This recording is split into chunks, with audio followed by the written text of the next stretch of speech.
Welcome into First Take on a Tuesday. Thank you so much for hanging with us. We've got you covered from both coasts today. Skip and I are here in Bristol. Stephen A., as we can see, you're in my old stomping ground, downtown L.A. How's everybody doing? What's going on, y'all? How you doing? How you doing? And my old stomping ground, L.A. That was a long time ago, man. Yeah, that's when I was a kid. Wait a second.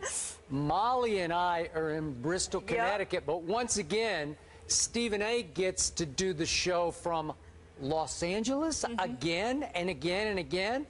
How do you pull this off? Well, I hop on a plane. I pay my own way here. Right. Probably your own plane. I'm on a mission to make things happen. You know me, I'm never satisfied. Always looking to make things happen. Yes. I'm sure you did last night. Yes, sir. It's a tough life. Somebody's got to live it. All right, guys, something like that. We got a lot to get into today. Coming up, LeBron showing his love for his squad on the gram, posting a shout-out to Kevin Love and Kyrie Irving. Is there an underlying message, though? We'll break that down. Plus, Peyton Manning says he hasn't been able to feel his fingertips the entire time he's played in Mile High. How much has that affected him, if any? We'll discuss that. But first, the #1 and #2 overall picks now have 2 games under their belt. We saw Jameis Winston and the Bucs square off against the Bengals on Monday Night Football last night. So far this preseason, Winston 17 of 32 for 221 yards, no TDs, 1 interception, while completing just over 50% of his passes on the ground, 5 rushes for 19 and 2 TDs. Now, Marcus Mariota, on the other hand, of course, they're linked here, is 12 of 16 for 153 yards, also no TDs, also 1 pick, but a 75 completion percentage. Stephen A., it's early, but who's looked better to you thus far, Mariota or Winston?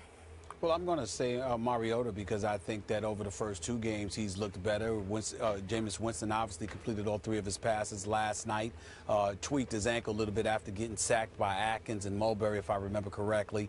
But obviously he looked considerably better than he did in his first performance in his first preseason game, whereas with Mariota, he struggled at the start of his first preseason game ever, but then ultimately got it going. And when you think about the things that they're saying with the Jameis Winston, they talk about his smarts, of course, because it's definitely there in terms of his football IQ, but primarily they talk about his ability to stand in the pocket and make the necessary throws. What you're seeing from Mariota is a guy that's scrambling out of the pocket. He seems a bit more mobile. He's throwing scrambling to his right. He's throwing scrambling to his left. And on top of it all, he's shown a little bit of pocket presence thus far as well. And his IQ is considered to be off the charts, a clear understanding of what's going on. And obviously, the turnovers at a minimum and the completion percentage, completing 75% of his passes, is something that's incredibly important because when you have that level of accuracy, it elevates the level of faith that folks have in you. They give you more opportunities to make things happen. They're not as reticent to sit there and hold you back and position you to play a bit more cautious, shall I say. So when I look at it from that perspective, doesn't mean that Mariota is going to be better than Jameis Winston. Again, all we're going by is 2 preseason games, and we know that there's clearly an upside for both. We expect great things from Jameis Winston, and I see no reason to believe otherwise. But just based on going off the first couple of games in this preseason, understanding that both teams could potentially struggle this year, although Skip has far more faith in Tampa Bay than I do at this particular moment in time. In the end, when you see a couple of franchises on the come up and you've got a young quarterback, Mariota seems to be a bit safe right now because I don't see him as a guy that's going to be turning the ball over, and I don't see him as a guy that's going to have a low completion percentage. So I'll give him the edge right now, but obviously I don't think he's better than Jameis Winston in the long haul. I still think Jameis Winston's going to be the man.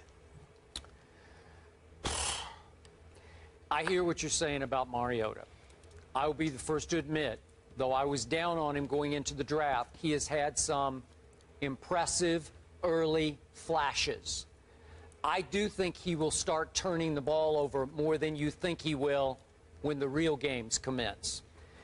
And yet, even early on, through 2 preseason games, my eye test and my field test says Jameis Winston all day and last night all night.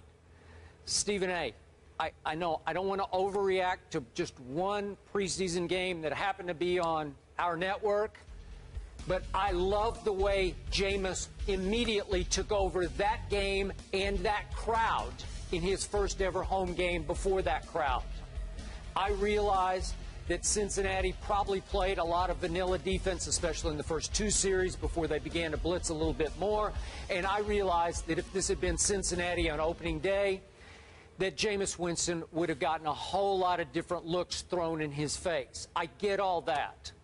But I'm going to hark back to what Vincent Jackson told Lisa on the sideline last night after he was finished playing. She said, "What's the biggest thing you love about Jameis?" And he said, energy. Jameis has energy that Marcus Mariota does not give off. Jameis has spirit. He's got spark. He's got a million-watt smile that Marcus doesn't have to generate leadership in Tennessee the way Jameis is already generating it for this fairly moribund team in Tampa, a team that was 2-14 last year that needed contagious leadership to rub off on everybody. And Jameis, to my eyes, already rubbing off on a team that, remember, was 0-8 at home last year. And the year before, they were 3-5 at home. So that's a combined, 3-13 over the last 2 years at home. And that can create, as you well know, contagious apathy among your fandom. It looked kind of sparsely attended last night, especially early. It looked like a very late arriving crowd. And I know it's just the first preseason game at home. But Jameis Winston's going to be a lightning rod for this franchise. And what I love the most, Stephen A., was that he dictated at the line of scrimmage like a young Peyton Manning right out of the box last night. I do not think this can be underestimated. And you and I have talked about this before. Look, Jameis did so much dumb stuff at Florida State. Don't even get me started on the crab legs and the incident where he stood up on the table at the student union. We know about all that. We can go on and on. Dumb, dumb, dumb, dumb, dumb. And it detracted from the fact that Jameis Winston is a brilliant operator of an offense. I in fact, think Jimbo Fisher was a little confining for Jameis. I think they sort of butted heads over who's running this offense, who's dictating, who's calling the plays, because Jimbo likes to rule with an iron fist of his offense. And all of a sudden, I saw Jameis just changing plays and play. He was going Peyton Manning on the starters of the Cincinnati Bengals. Again, vanilla looks, I get all that. But that's impressive to me, as is deadly accuracy that I have not always seen from Marcus Mariota. Deadly accuracy. And Jameis will fit balls through tight windows, and I know he takes too many risks, but he's learning on the fly. And I thought he played pretty flawless football last night.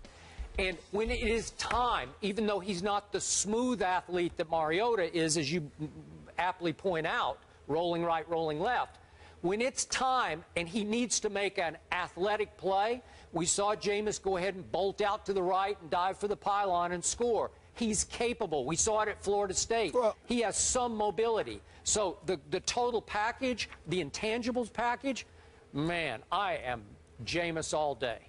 Well, I'm Jameis all day as well, but the question was about the first two preseason games, because from a macro perspective, both you and I share the same sentiments. We believe he's big time. We believe his energy is infectious, and we believe at the quarterback position, when you talk about a leader of men, he's better suited for the job. It's not to knock Mariota and not to say that there's something deficient in him. And I think that's the wrong interpretation that people take from comparing Jameis Winston and Marcus Mariota and talking about the element of leadership. It's not that the Mariota is devoid of leadership. It's that when you talk about personnel in the National Football League, the kind of athletes that come into the league, the distractions that are presented to them, the temptations that ultimately distract them and what have you. When you talk about somebody capable of galvanizing the troops, you know, you're talking about a guy like Jameis Winston that you want behind center because he's about winning.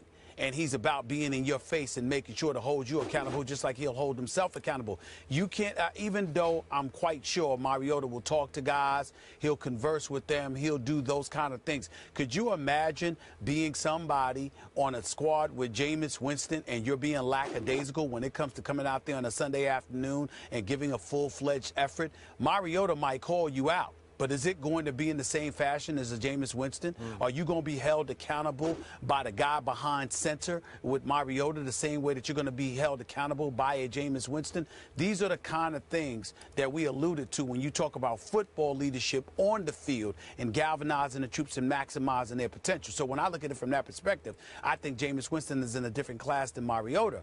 But for the purposes of this discussion as it pertains to 2 preseason games, Mariota has been more proficient. He's been more proficient in terms of his completion percentage. And in the NFL, when everybody talks about keeping the turnovers to a minimum and being about the business of being an orchestrator, Jameis Winston is big play Jameis. Marcus Mariota seems to be somebody, Skip, that ultimately will pick you apart. I look at a Jameis Winston and I think about whether it's the Troy Aikmans, Tony Romo's, Aaron Rodgers, Tom Brady's, people like that down the line. When I look at a Marcus Mariota, I think about the late, great Kenny Stabler. I think about a Tom Brady. I think about guys who are like surgeons and systematically goes about the business of picking you apart. Does that mean that they'll be less effective? In most instances, yes. In some instances, no. But that's why we put Jameis Winston as #1. But when I look at the Tennessee Titans and what they need, I can understand why they've got a lot of faith in Marcus Mariota, because I think he's going to be an upgrade compared to what they're accustomed to. Yeah. And he's going to be what they need in terms of consistency and somebody who's trustworthy and reliable. Okay. I hear all you just said. And it's still, as Molly pointed out, extremely early.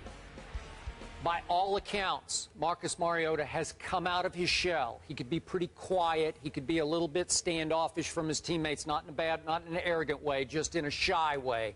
And by all accounts in Tennessee, he's trying to pick it up. He's trying to take over.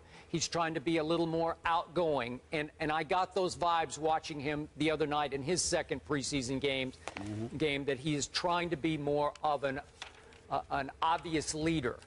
I don't know if you can force that. I don't know if that will continue to play well for his teammates once the actual games commence, because I still wonder about Mariota's feel for operating an offense. You talked about the slice and dicers. I'm not sure he has that in him. He operated a beautiful fast break attack, that quack attack at Oregon, and it just came at you so fast that the defense was constantly on its heels. He ran that beautifully, and they'll have an element of that in the Tennessee attack, but it won't quite be that. I just don't think he'll be as consistently accurate, and I do see him as he did the other night. He got flustered. He threw an interception that was dropped.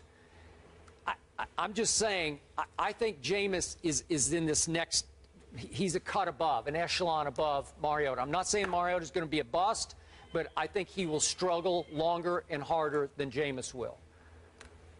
Possibly. We'll see. All right, so we're both taking Jameis all day, but Stephen A. thinks that Mariota looks a little more proficient through the first 2 preseason games, and Skip is taking Jameis there. You can see them both. Mariota's playing Friday, Titans at Chiefs, and then Saturday, Jameis and the Bucs host the Browns. And, of course, we're all circling September 13th. First regular season game, it's the Titans at Tampa Bay Bucs in Raymond James Stadium, so that'll be a fun one. We move on to Aaron Rodgers, though, now, and the news that the Packers were hoping not to have confirmed was, in fact, confirmed yesterday.